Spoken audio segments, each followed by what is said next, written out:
अस्सलाम वालेकुम नाजरीन, आप देख रहे हैं देखते रहना और मैं हूं वली निसार। नाजरीन, आज हम बात करेंगे इथियोपिया के ऑन गोइंग कॉन्फ्लिक्ट के ऊपर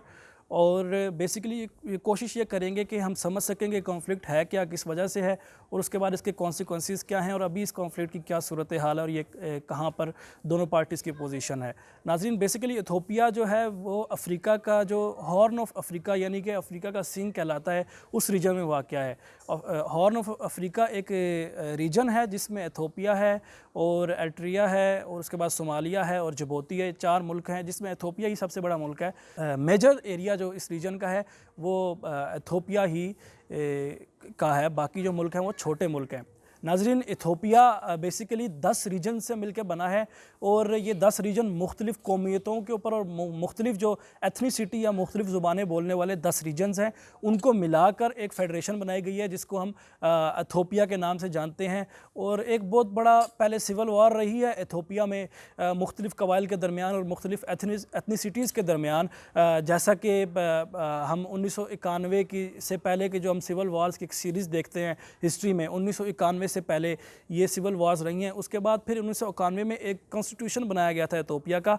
जिस कॉन्स्टिट्यूशन के मुताबिक ये कहा गया था कि इथियोपिया की जो मुख्तलिफ़ फेडरेशन या मुख्तलिफ़ इलाके हैं वो एक ढीली ढाली फेडरेशन के तहत एक ही सेंट्रल गवर्नमेंट के अंडर आएंगे और उस सेंट्रल गवर्नमेंट को फेडरल गवर्नमेंट कहा जाएगा। बाकी जो इलाके हैं वो अपनी अपनी गवर्नमेंट रखेंगे, अपनी अपनी, यहाँ तक कि अपनी अपनी खारजा पॉलिसीज़ भी रखेंगे, अपनी अपनी जो बाकी वजारतें हैं उनकी अपनी अपनी होंगी। एटोनॉमी दी गई थी उनको और यहाँ तक ये भी कहा गया था कि उनकी जो स्पेशल फोर्सेस या आर्मी हम कह सकते हैं वो भी हर रीजन की अपनी होगी। तो अभी हम जब देखते हैं अबे अहमद आए, जब इन्होंने एक पहले एक हम इथियोपिया का एक और कन्फ्लिक्ट भी पिछले अरसे में ख़बरों में रहा कि मिस्र के साथ इथियोपिया कन्फ्लिक्ट में था कि जो दरियाए नील है, दरियाए नील का जो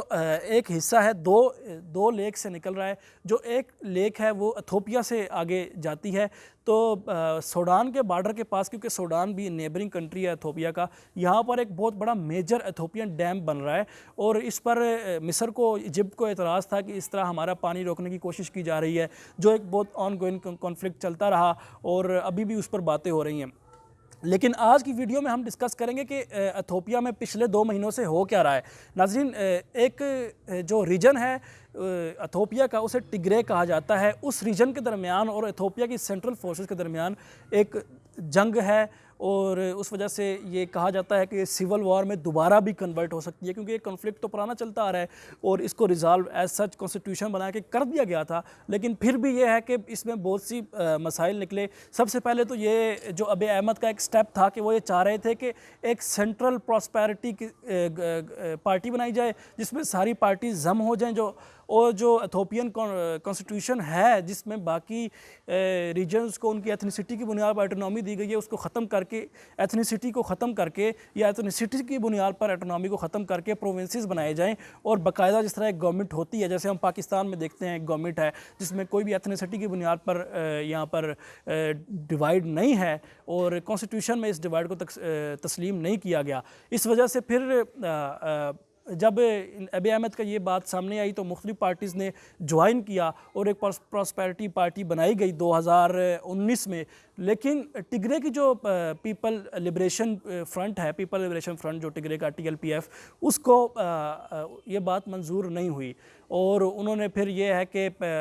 इनकार कर दिया और अपने इलेक्शंस करवा दिए इस पेंडेमिक में सितंबर के महीने में, जिन इलेक्शंस को अबे अहमद ने और सेंट्रल गवर्नमेंट ने मुस्तरद कर दिया और इलीगल इलेक्शंस कहा। इसके बाद फिर यह है कि जिस दिन ये अटैक शुरू हुए TPLF की तरफ से, एलिजिडली अटैक, जो सेंट्रल गवर्नमेंट है जो इथियोपिया की, उसने इल्ज़ाम लगाया कि TPLF यानी कि टिग्रे जो एक रीजन है, इथियोपिया का एक रीजन है टिग्रे, वो उस की जो आर्म फोर्सेस हैं उन्होंने हमला किया है सेंट्रल गवर्नमेंट की जो फोर्सेस हैं, आर्म्ड फोर्सेस या जो फौज है उसके जो जहाँ पर जगह है या उसके जो एक कैंप है, बेस कैंप है, उस पर हमला किया है, रॉकेट का हमला किया, ये इल्ज़ाम लगा था सेंट्रल गवर्नमेंट की तरफ से इथोपिया की, जिसके बाद टिग्रे जो है TPLF, उन दोनों के दरमियान दोनों की फ़ौजों के दरमियान, TPLF और इथोपिया की सेंट्रल कमांड के दरमियान फ़ौजों के दरमियान एक क्लैशेस हुए।